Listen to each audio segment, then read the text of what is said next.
जगन का शहर में एक होटल था। जगन बहुत ही लालची था। वो हमेशा सोचता कि किस तरह कम खाना देकर कस्टमर से ज्यादा पैसे ठग सके। कालू वहाँ काम करता था। वो एक सीधा साधा लड़का था। हमेशा वो लोगों की भलाई करता। उसे जगन का लालचीपन पसंद नहीं था। एक दिन जगन के होटल पर गांव का एक गरीब किसान रतन अपनी पत्नी और बेटे के साथ आता है। देखो कालू, ये लोग देहाती भोले भाले लगते हैं। इन्हें पहले पेट भर खाना खिलाओ, उसके बाद बिल दोगुना बना कर देना। मालिक, ये ठीक बात नहीं। इनसे हमें और कम पैसे लेने चाहिए। कितने गरीब दिख रहे हैं। गरीब है तो हम क्या करें? मैंने कोई धर्मशाला थोड़े ही खोल रखा है। बाजार में इन्हीं लोगों से पैसे कमाने के लिए ही तो हम बैठे हैं। ऐसा करो, तुम उन्हें मेरे पास भेज दो। हाँ साहब, क्या खाएंगे? हम तो गांव के गरीब किसान हैं भाई। हम लोग तो रोटी सब्जी और दाल भात से ज्यादा कुछ मालूम ही नहीं है।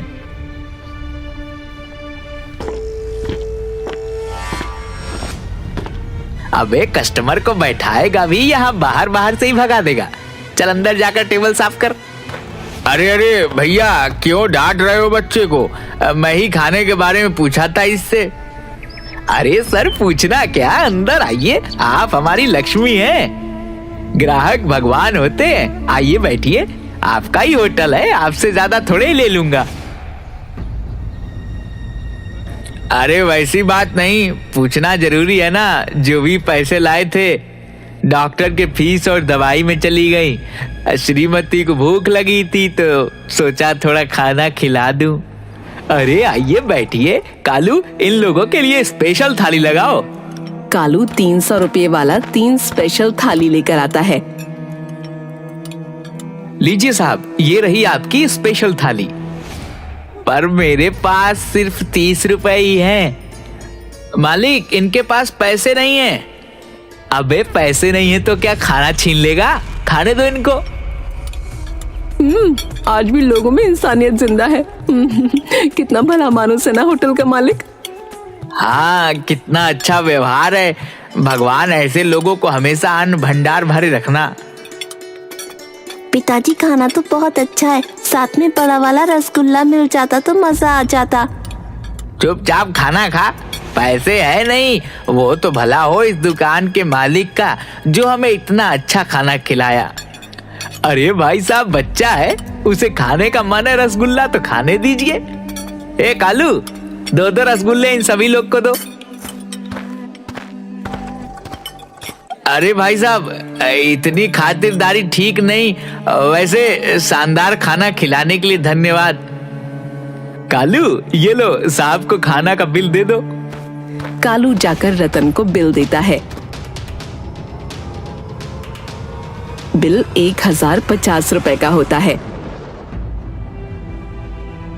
पिताजी, हमारे पास तो सिर्फ 30 ही रुपए है। शेष पैसे कहाँ से आएंगे? इन्होंने तो कहा था कि पैसे की कोई चिंता नहीं, अपना होटल समझकर खाइए। हाँ, मैंने तो बोला भी था इन्हें कि हमारे पास सिर्फ 30 रुपए बचे हैं और इतना महंगा खाना। अरे 30 रुपए थाली खाना मिलता है। यहाँ तो सब्जी, तड़का, सलाद, पानी सबके अलग अलग चार्ज है। क्या हुआ भाई साहब, क्या समस्या है?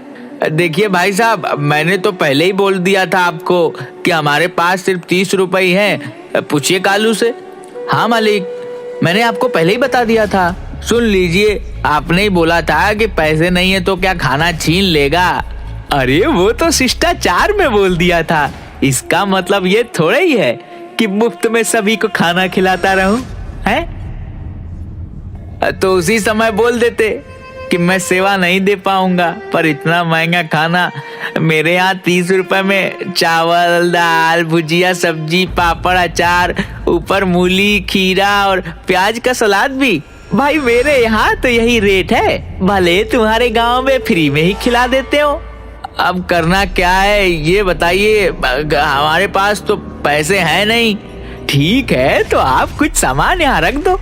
जिस दिन पैसा दे जाओगे उस दिन मैं आपको लौटा दूंगा। लेकिन मेरे पास तो वैसा कुछ नहीं है जिसे मैं आपके पास गिरवी रख सकूं, है ना? वह जो भाभी जी के गले में मंगलसूत्र है। नहीं, मैं ये मंगलसूत्र नहीं दूंगी। ये मेरे सुहाग की निशानी है। इसे मैं कभी अपने से अलग नहीं कर सकती। जिस दिन से इन्होंने इसे गले में डाला है उस दिन से ये मेरे गले में ही है। कभी मैंने इसको अलग नहीं किया। मालिक, ये अच्छी बात नहीं। मंगलसूत्र किसी औरत का सुहाग होता है। आप मेरी पगार में से पैसे काट लीजिएगा। अच्छा, बहुत आया अपने पगार में से कटवाने वाला। 5,000 पगार ही है, उसमें से 2,000 तुम एडवांस ले चुके हो। अगर ये पैसे काट लिए तो अपने बाप को क्या भेजोगे? कुछ भी हो जाए, ये भी मेरी माँ के समान है और मैं किसी भी माँ को इस तरह बेइज्जत होते नहीं देख सकता। जाओ चाचा, आप लोग जाओ। बेटा, तुम्हारा ये उपकार मैं जीवन भर नहीं भूलूंगा। अगली बार जब भी मैं शहर आऊंगा तुम्हें खोज कर तुम्हारा पैसा लौटा दूंगा। अरे चाचा, पैसा लौटाने की जरूरत नहीं है। यह भी मेरी माँ के समान है। मेरी माँ बचपन में ही गुजर गई थी। माँ का दर्द क्या होता है यह मुझसे अच्छा किसे पता होगा। जुग जुग जियो मेरे बेटे, जरूर तुम्हारी माँ संस्कारों वाली रही होगी। रतन अपने परिवार के साथ वहां से चला जाता है। रतन के जाने के बाद जगन कालू को बहुत खरी खोटी सुनाता है।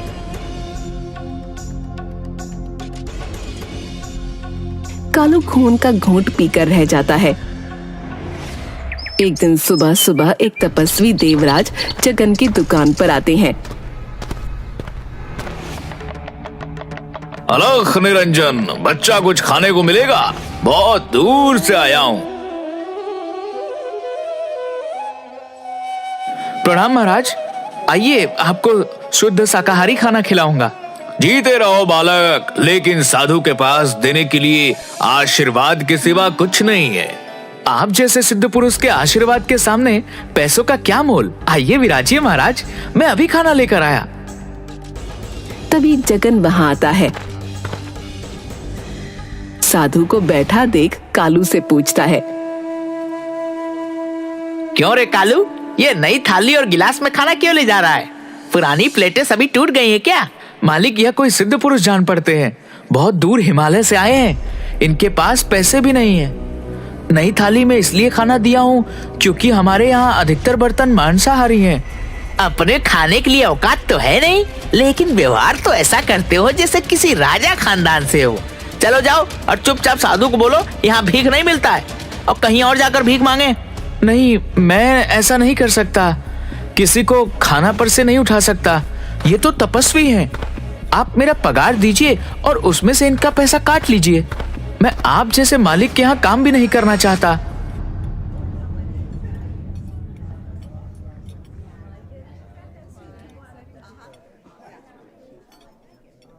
तेवर तो नवाबों जैसे हैं तुम्हारे। ये लो एडवांस। रतन का और साधु का पैसा काटकर 1950 रुपया है, और फुटो यहाँ से। ठीक है, इसमें से 300 रुपए और रख लो, मेरे आज के खाने का।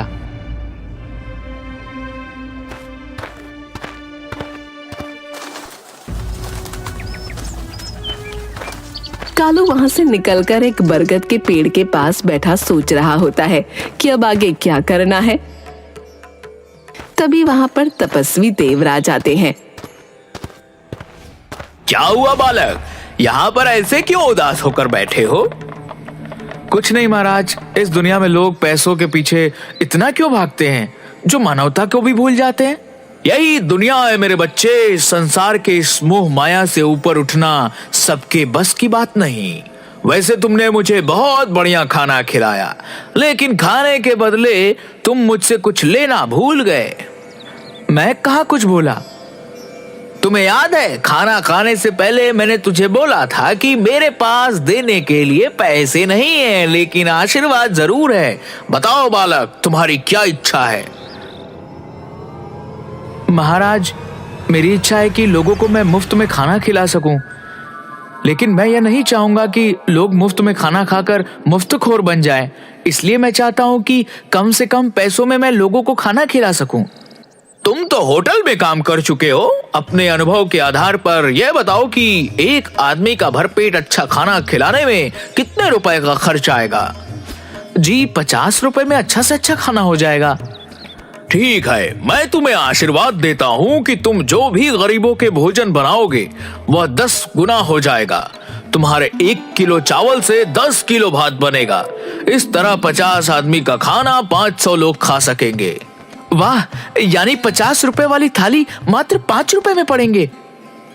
महाराज, आपने मेरे जीवन के लक्ष्य को बहुत ही आसान बना दिया। तभी रतन कालू को खोजते खोजते वहां पहुंचता है।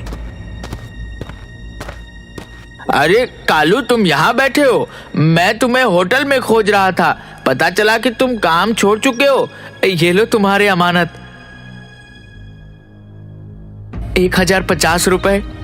अरे चाचा, मैंने तो पहले ही कहा था कि यह पैसे आपको देने की जरूरत नहीं है।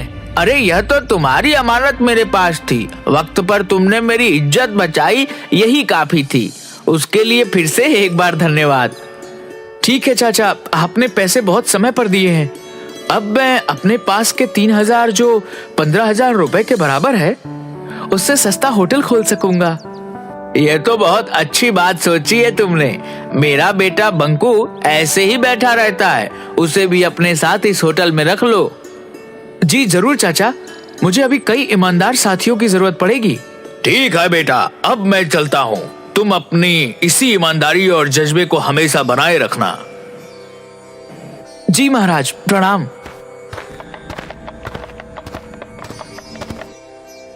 मैं भी चलता हूँ बेटा। कल से बंकू तुम्हारे होटल में काम करने आ जाएगा।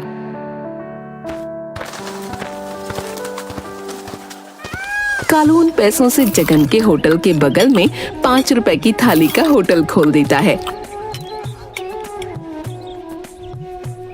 पहले तो लोग 5 रुपए की थाली का बोर्ड देखकर इसे मजाक समझते हैं, लेकिन जब होटल के अंदर खाना खाते हैं तो उन्हें आश्चर्य होता है कि 300 से 400 वाले खाने को वो मात्र 5 रुपए में कैसे खिला रहा है।